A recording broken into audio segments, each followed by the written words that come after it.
नमस्कार, मी पंजाब डक. आज आहे 6 जुलै 2026. खास करून अंदाज देणारे मुंबई, पुणे, कोल्हापूर आणि नाशिक ह्या जिल्ह्यासाठी. खास करून कशामुळं की आज दुपारनंतर म्हणजे 2-2:30च्या नंतर ह्या मुंबई, पुणे, कोल्हापूर, नाशिक 2:30-3च्या नंतर मुसळधार ते अतिमुसळधार पाऊस आज दुपारनंतर सुरुवात होणार आहे. म्हणून हा अंदाज मुंबईकर, पुणेकर, नाशिककर, त्याच्यानंतर कोल्हापूर आणि त्याच्यानंतर घाटमाता कोकणपट्टी ह्या शेतकऱ्यांना म्हणजे रत्नागिरीपासून ते इकडे पालघरपर्यंत या शेतकऱ्यांना अंदाज लक्षायचा. म्हणजे आणखीन 2 दिवस म्हणजे 6, 7, 8 म्हणजे आणखीन 8 तारखेपर्यंत असाच पावसाचा जोर राहणार आहे. आणि 9 तारखेच्या नंतर मुंबईला देखील सूर्यदर्शन घडणार आहे, पुण्याला देखील सूर्यदर्शन घडल, कोल्हापूरला घडल, नाशिकला घडल. म्हणून हा अंदाज लक्षात घ्यायचा. म्हणजे 9 तारखेच्या नंतर हे पावसाचा जोर ओसरणार आहे.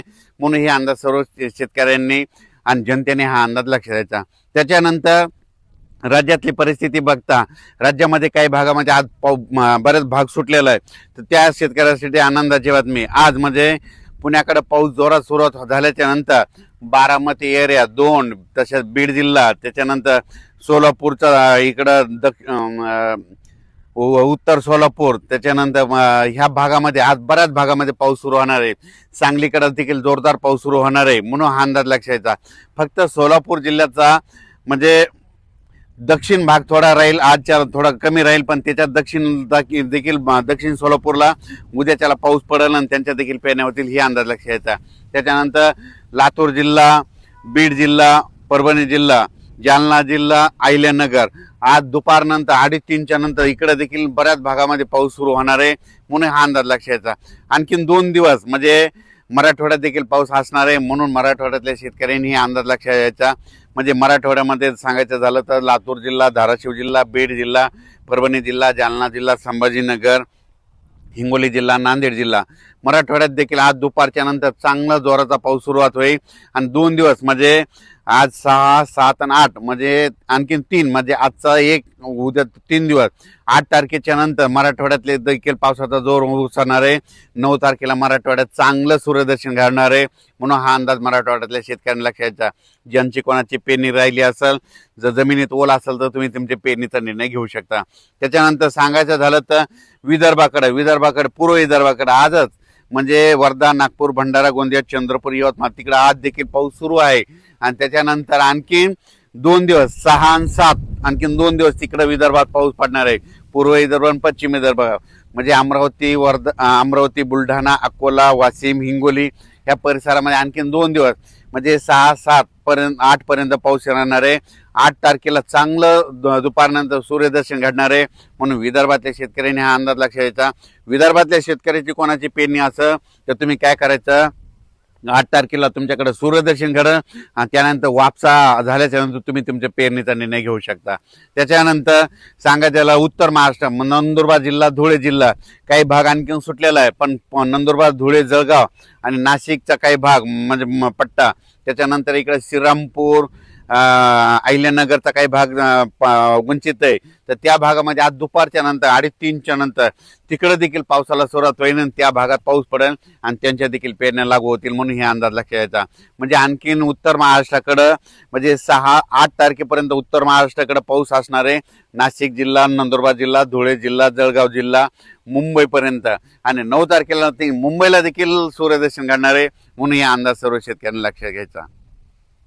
कोल्हापूरच्या पंचगंगाची पातळी जवळपास 27-28 फुटापर्यंत गेलेली आणि 39, 40, 41 गेली की धोक्याची पातळी असतील. 42ला मात्र सगळ्या कोल्हापूर, सांगलीकडे पाणी पसरतं. पण तुम्हाला सांगू इच्छितो की तिकडे देखील घाटमाथ्यावर आणखीन 3 दिवसात पावसाचा जोर असल्यामुळं तिकडे जवळपास माझं तर म्हणणं आहे 35 फुटापर्यंत पातळी जाईल. धोक्याच्या बाहेर काही जाणार नाही, कारण की 35-36 फुटापर्यंत पातळी गेल्याच्या नंतर म्हणजे ते पाणी एवढं शिरत नाही शहरामध्ये. पण 38च्या नंतर गेल्याच्या नंतर धोक्याची पातळी ओढणती. म्हणजे पंचगंगाचं पाणी 38 फुटाच्या वरती गेलं की समजायचं कोल्हापूर जिल्हा, सांगली जिल्ह्यामध्ये शहरात पाणी जायला सुरुवात होती, धोक्याची पातळी ओलांडती. आणि 42 फुटाला मात्र सगळीकडे पूर परिस्थिती निर्माण होती. पण काय होणार आहे, आणखीन 2 दिवस तिकडे घाटमाता परिसर पाऊस पडणार आहे, कोयना धरणात पडणार आहे. त्याच्यामुळे 35-36 पर्यंत पातळी जाऊ शकते. म्हणून त्यांनी नदीकाठच्या लोकांनी पंचगंगाच्या सतर्क करावे. त्याच्यानंतर उजनी धरणासाठी शेतकऱ्यासाठी आनंदाची बातमी. उजनी धरणाकडे जवळपास 7.5 ते 8 हजार क्युसेसनं पाणी येत असल्यामुळे उजनी धरणात देखील टीएमसी मध्ये वाढ होणार आहे, म्हणून उजनी धरणातल्या शेतकऱ्यासाठी आनंदाची बातमी. त्याच्यानंतर निळवंडी धरण, भंडार धरण या धरणात देखील पाण्याची साठे वाढत झाली, त्यांची टक्केवारी अजून आलेली नाही, त्याचा व्हिडिओमध्ये उद्या दिला जाईल. त्याच्यानंतर गोदावरी नदीला इकडं पूर आलेला आहे, इकडं पुण्याकडे देखील पूर आलेला आहे, म्हणून नदीकाठच्या लोकांनी सतर्क करावे. मी पहिल्यांदाच म्हणत होतो ना, नदीकाठच्या लोकांनी आपण आपल्या पाईपलाईनची काळजी घ्यावी. राज्यात मात्र आणखीन 3 दिवस म्हणजे 6, 7 आणि 8 3 दिवस पावसाळी वातावरण आहे. त्याच्यानंतर 9 तारखेच्या नंतर सूर्यदर्शन होणार आहे. 9 तारखे आता 8 तारखेला विदर्भात सूर्यदर्शन होईल, 9ला थोडं मराठवाड्याकडे होईल आणि मुंबईकडे देखील 9ला होईल, म्हणून मुंबईच्या जनतेने आणखीन 2-3 दिवस म्हणजे 6, 7 आणि 8 तारखे 3 दिवस पाऊस राहणार आहे, म्हणून तुम्ही तुमची काळजी घ्यायची. पुणेकरांनी काळजी घ्यायची, नाशिकवाल्यांनी काळजी घ्यायची, कोल्हापूरकडल्या जनतेने देखील काळजी घ्यायची, त्याच्यानंतर सातारा परिसरातल्या शेतकऱ्यांनी देखील काळजी घ्यायची. तसेच बीड जिल्ह्यामध्ये कडाष्टी या भागात, त्याच्यानंतर अहिल्यानगरमध्ये बऱ्याच भागात पाऊस पडलेला नाही.